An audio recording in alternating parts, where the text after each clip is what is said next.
Welcome to Career Tools. Today's topic, internal support, roles and requirements, part 2. Here we go.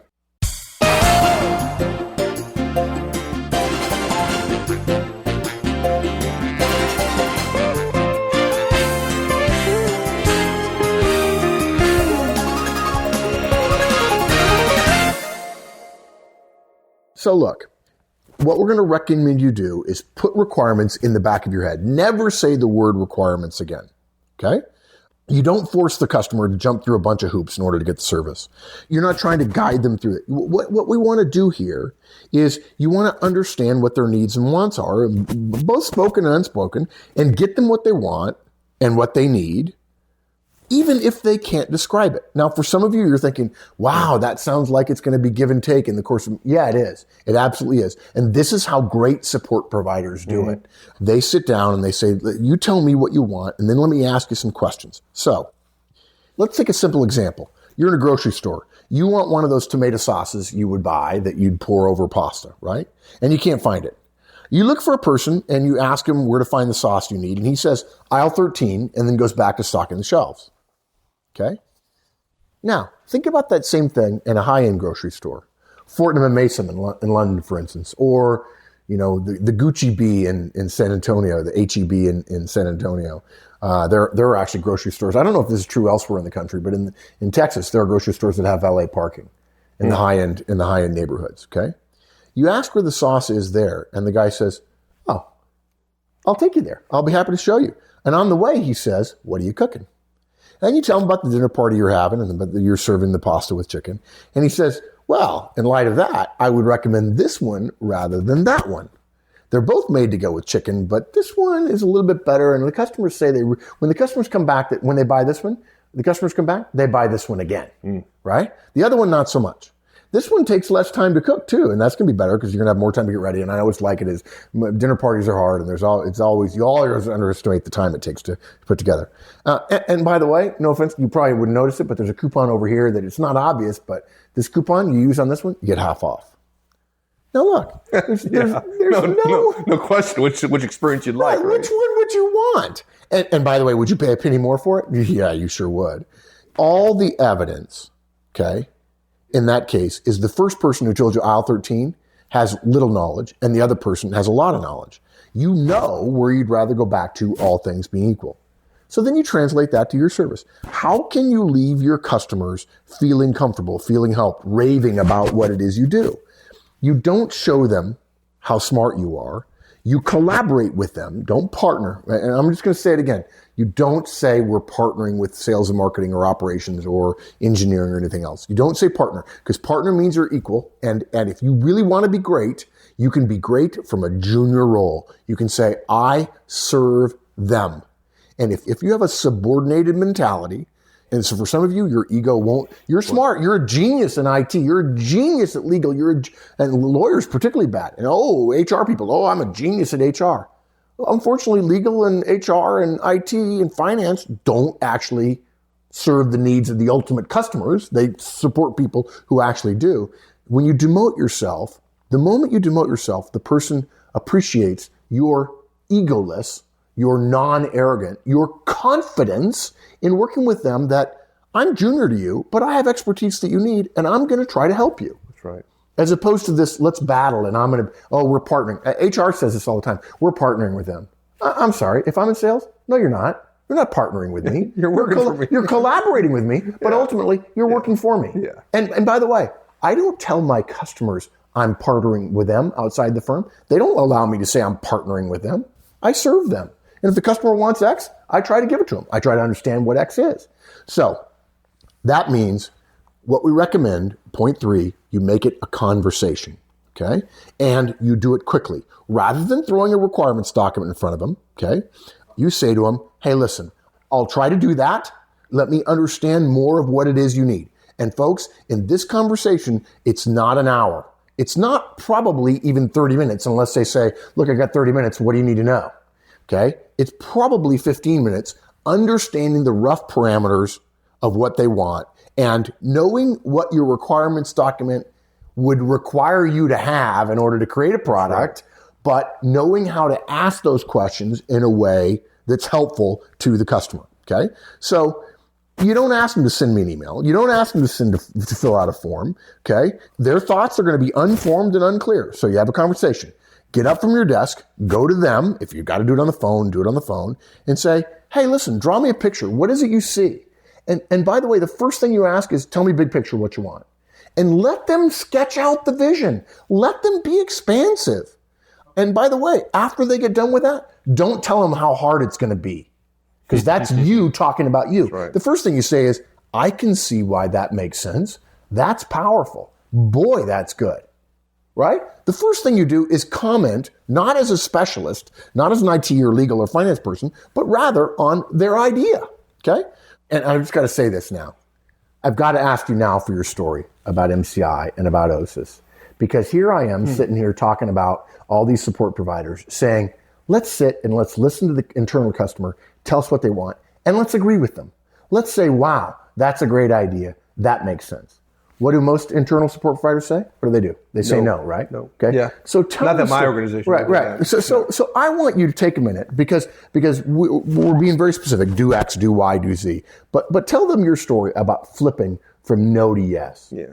Okay. So I don't know if we've ever told a story in the air. I'm sure we've alluded to it a little bit. Right. But look, this is my history. I took over this organization, several hundred people, customer account system, very core piece of the whole MCI consumer systems that we're supporting. And nothing got done without this particular organization. I'm talking about a piece, not my entire organization, but a piece of my organization that was very central to the definition of products. It's central. Every single phone call that MCI supported went through your system in some fashion to be attached with billing, right? Every single call. Millions of transactions a day, huge mainframes, COBOL, DB2, and other technology as well. But that's the core of it. Okay, but even further, if your system is down, can MCI complete phone calls?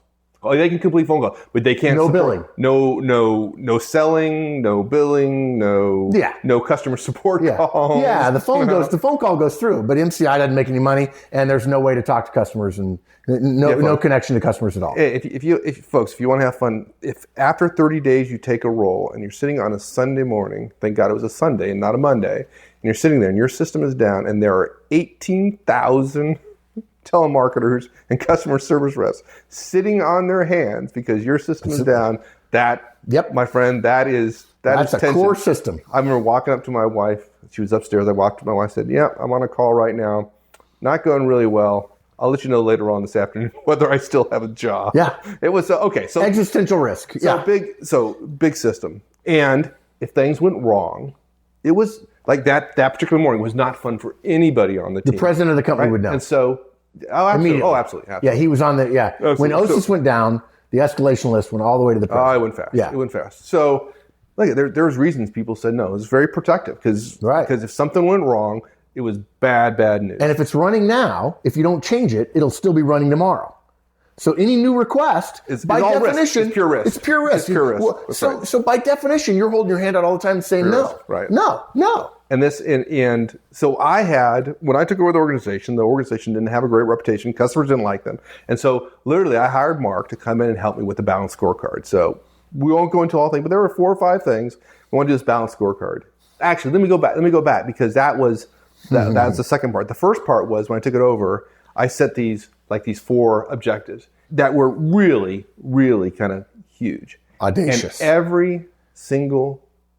we had every single one of them. And at the end of this year, people still hated us. Yeah. And it all turned out to be customer relationship. But here's what in one of those four things I said was the organization had a reputation of always saying no. Yeah. Of all the systems, now I didn't have the only systems. There were a lot of other systems in the companies that were required to support the products and the order processing, et cetera. So I wasn't the only one, just one of the key ones.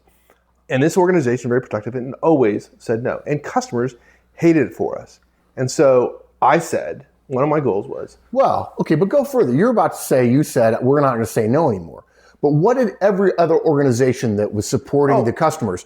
All the other organizations knew you were going to say no as well, right? Absolutely. And so what could they say when they knew you were going to say no? They could always say yes. They could always say yes because you would backstop them and say no, and they knew because you couldn't do it, they wouldn't be asked to do it. Yeah, well, so literally you being the stop sign and saying no caused everyone else to say yes. And to appear to the customer to be totally customer related. There you go. Oh, you guys are okay, but it's Ozan and OSIS that's the problem. And so you guys were hated. There you go. Yeah. And so I said, from now on, we will never say no. Never. The senior man, they're not happy. I say, we will never, I don't care. We will never say no. Now, like, I'm not stupid. You're just like, you're nuts, boss. I know the other, well, there's two things. One is other organizations, because they knew we had this reputation, we would say that we'd be the first to say no every time. Yeah. They use that as a shield, right? Yeah. Don't worry about it. They'll say no, right? Say, no, I'm not playing that game anymore. Right. Secondly, more important is I wanted our folks to think creatively about ideas. Yeah. You don't get the option of saying no. You say yes, and you go figure it out. Now, I knew 75% of the time somebody else was going to say no. So we're going to put that. We're going to put that game to a halt. Right. But then the other 25% of the time, we're actually going to step up, and we're going to figure out how to get it done. And it totally was a mindset shift in your organization. Unbelievable difference. Unbelievable. As opposed to being, no, you can't mess with us, and we're going to say no without any. And the people who were recommending you say no, your architect and all your technicians and so on, were all saying no with no sense at all. They knew they were hated, but no sense of the effect on the business. Absolutely. No sense of really the impact they were having on the entire organization. They were comfortable saying no because they were basking in the strength of their professional credentials that they had a legitimate reason to say no. Yeah, it's a false. They had a false sense of pride. Now they thought that they were protecting the company from bad things. Yes. If the system were to go down, the company's losing millions. I don't know, millions. I forget what it was. At one point I knew it was $1 million a minute, or it was a lot of money. So they thought they were protecting the company. What they thought was that by saying yes, that things were going to go bad. Right. And that's where it broke down. And there's two parts to that. Sometimes it would go bad, and that would be bad, but it would still be less dangerous than saying no all the time. And what's more, if you believe you're going to say yes and it's going to go bad, sometimes it actually doesn't go bad, and you get the benefit associated with that yes. Yeah. But it's so much easier to just say, I would rather accept the risk I already have than deal with a new risk. It's the devil I don't know rather than the devil I don't know. Yeah. No, look, I'm not stupid. I had that goal of not saying no. I also had a goal that said availability, uptime, was going to be a couple standard deviations better than it had been in the past. So here's the key point. At the end of the year, we never said no, and our performance and uptime was better than it ever had been in the history of the system. Yeah. So, okay, in this case, you can have your cake and eat it too, right? You just got to be willing to be bold and say no. Yeah. We're not going to say no anymore. Yeah, exactly. And folks, if you are an internal support provider and you think there's power in saying no, we're not going to argue with you that there is power in saying no.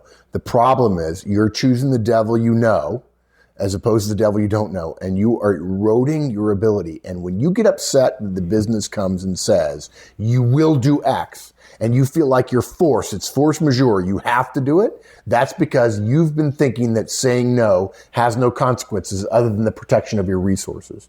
The internal support providers of the world have to learn that labor is fungible, and managers' jobs is to say to people who are already busy, you're about to become more busy, and you're going to learn how to get better at your job by what used to take you 40 hours is now going to take you 30 because I need 10 of your hours to be spent on this. Now, I'm going to jump ahead here a little bit. I know some of you are doing you're taking our argument to this extreme and you're going, well, at some point in the future, that won't work. You're right.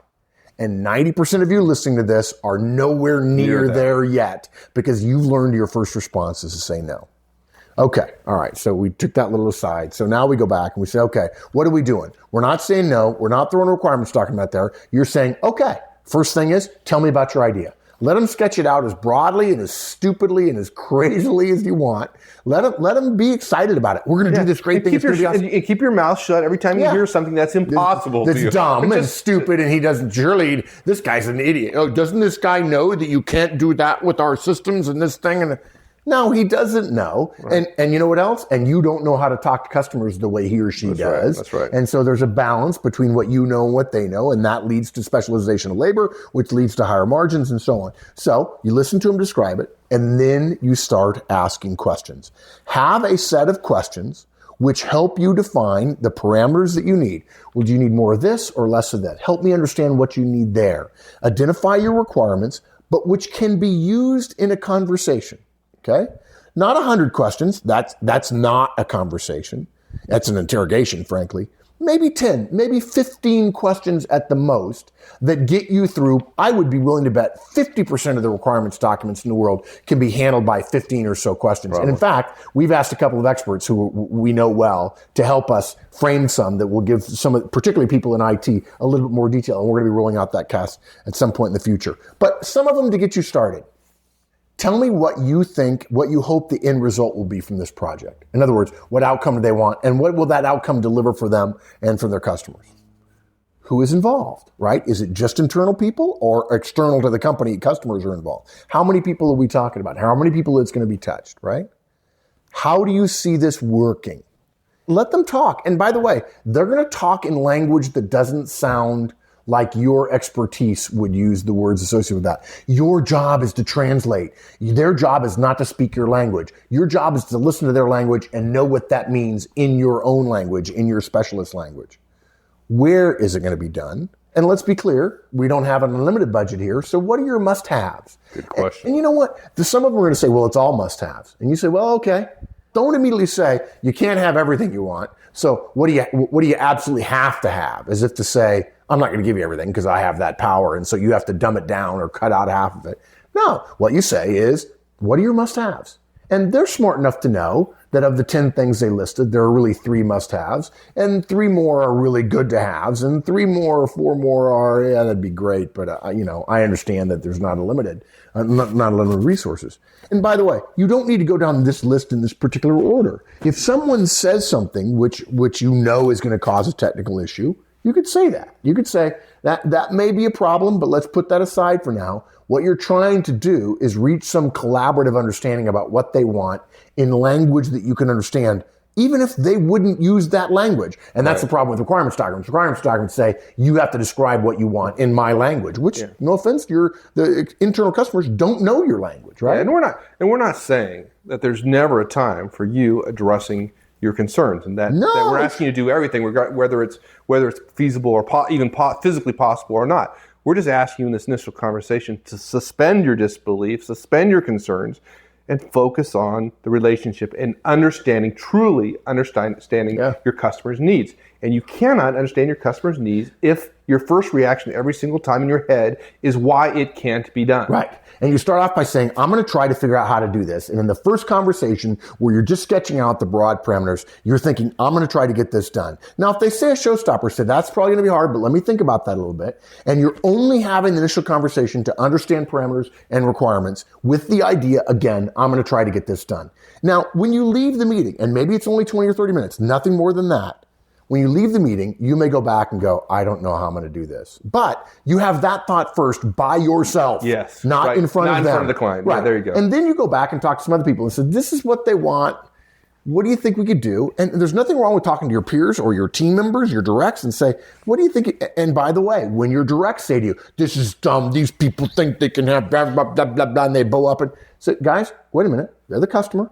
Let's talk about what we can do. Let's not bitch about what we can't do. Let's not complain about the customer. And by the way, if you're an IT manager, if you're an internal support manager, and you're letting your people complain about customers, you're leading them to become crappy managers when they have your job, and they're going to go vent to the customer about how the customer's stupid and the customer can't get what he wants whenever he wants because, I've been dealing with people like you at levels removed, and you guys are all dumb, and you don't know how hard the systems are and everything else. And the customer just looks and says, you're a new manager, and you think you can talk to me that way? I don't think so. Give me your boss. Yeah. Yeah. And that's what happens. Bosses get involved and force things down. And then what do we get from the IT people or from the other internal support providers? We get compliance. That's what we get. Yeah, you met Mike Callahan, right? Oh, yeah, sure. Yeah, so I don't know if he's listening or not, but that's one thing that's great about Mike. He's the CIO of kind of this piece of the business. His response was always, and he instilled it in the organization. He always took the position of, let's understand it. Let's let's assume that we can do it first. In the initial, let's assume we can do it, and let's figure out. Now, you couldn't always deliver it. Right. You couldn't always get it done. Let's start out with the belief that we're supposed to say yes, and we can. And it made him brilliant. I respect and customers loved him. And here's something else, folks. When your customers love the fact that you're the one guy who says yes, when you say no, they're not going to doubt you. That's right. But right now, you're saying no all the time, and they immediately doubt you. Right. Because they know your job is to protect resources. And Mike Callahan, he knew his job was ultimately to protect resources, but he also knew he had to balance that with serving the internal customer. Business. And he was absolutely focused on delivering for the business. That's right. So, folks, make the conversation you're going to have as fast as you can make it without compromising your ability to deliver later, right? I don't mean to suggest you just broad brush and let them describe something that you can't even comprehend.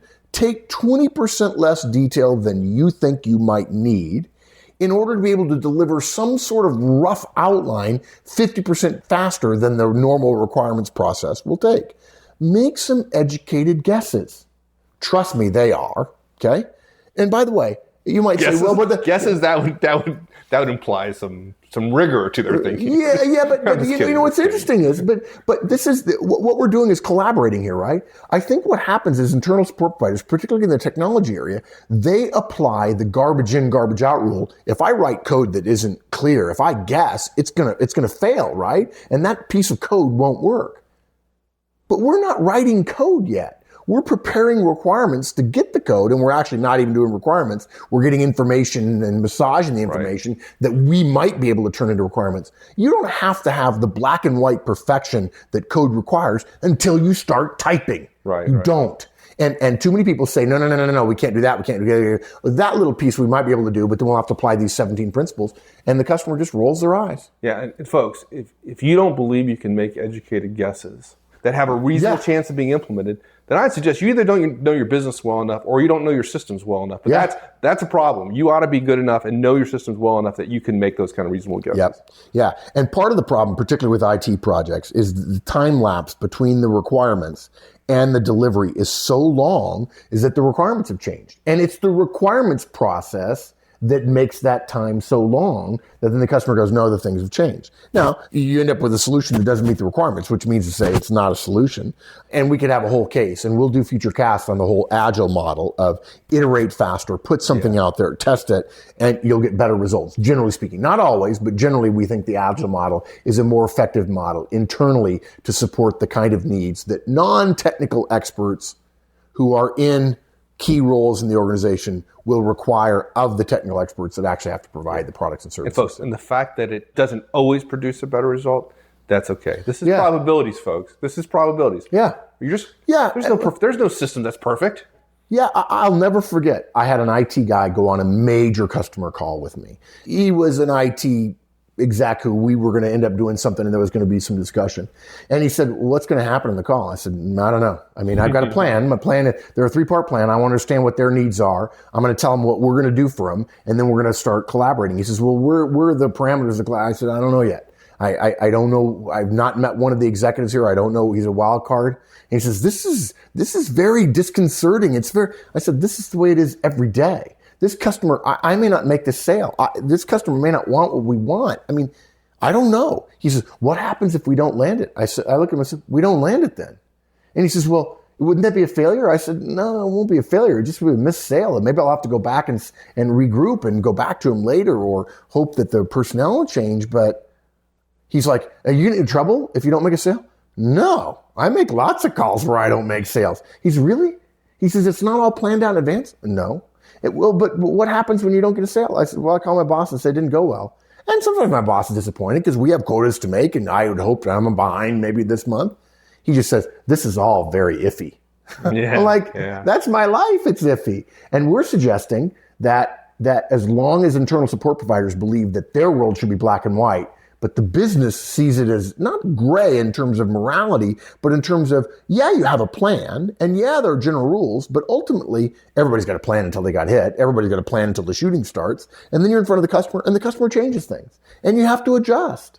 And if your plan allows for no changes, which is often what requirements planning does, then you're not operating in the real world, the fluid world that the people whom you support internally are dealing with every single day. Right. And when there's that kind of disconnect between the way you see the world and the way they live their world, you're going to have lots of conflict, lots of tension. And if you don't build your relationship with them by talking in a language that they understand, you're always going to have problems. And when you need one of them to support something that you believe needs to be changed, they will not be there. And when the meeting comes down, IT will say X and the business will say Y, and the business is going to win. Whereas if you have taken a collaborative approach and you've said, no, I'm going to get rid of the requirements document, I'm going to sit down and try to shape what it is you're doing and make some suggestions, and then come back and talk to my guys and come back to you with this, we could kind of do this, and I know it's not as much as you want, but I think it'll solve this problem, and we can do it pretty quickly, and then we can try it and see whether or not it works. If you take that approach, they're going to love you. And then when you say, the one thing I can't do is X, they'll be like, okay, I can live with that, because you're the one guy I like talking to over on your side of the business. Yeah. Yeah. Now, look, fourth point, we really need to make this point. Our experience in most organizations is that a request comes in and then this process takes over. And we're suggesting, folks, an entirely different process. We're recommending you look at your requirements process and you take it apart. You atomize it and put it back together based on a relationship model.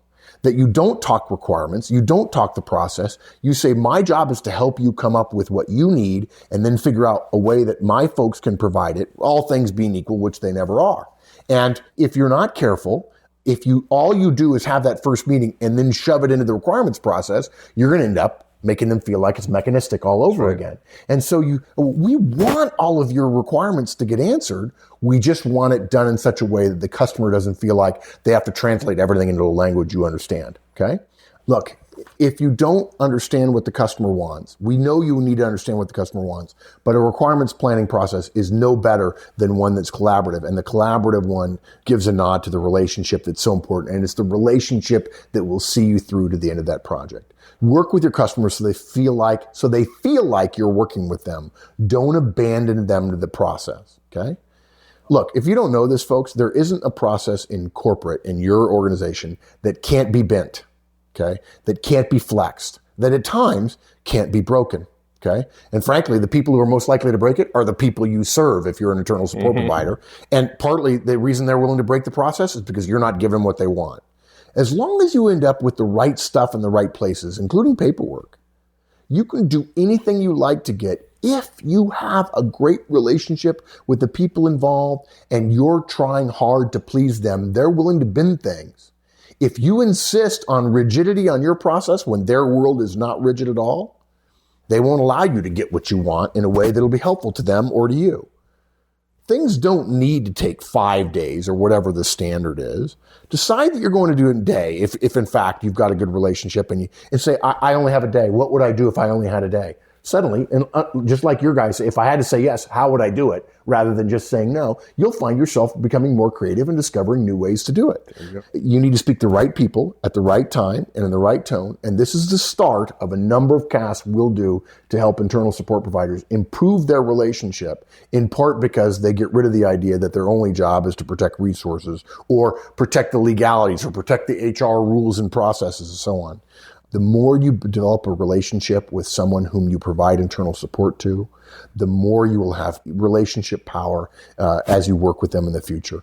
And every once in a while, you'll be able to pull up a card and say, no, I'm sorry, I have to trump that. That's the one thing I can't do. And the first time you've developed a relationship over the course of the year and you say, I'm sorry, Robert, that's the one thing I can't do. And the customer looks at you and goes, okay, that's fine. Must be so.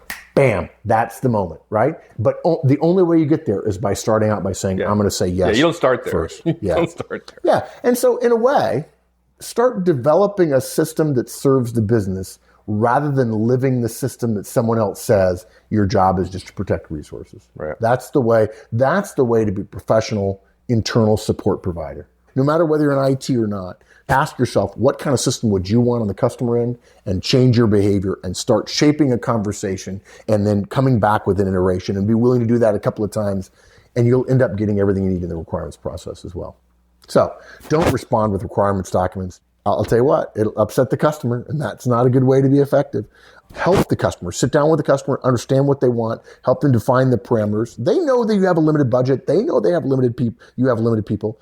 make it a fast conversation, do some iteration over the course of the process, and then don't just throw it. Once you're done with all that on the front end, don't just throw it in the internal support process, but actually take the time to start melding the support process. Even if that means you have to fill out documents that are requirement documents, fill them out for the customer. Don't make the customer fill them out.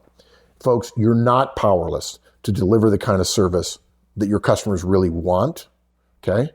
Whether you're in a 10-person shop or a 100,000-person company, it doesn't matter.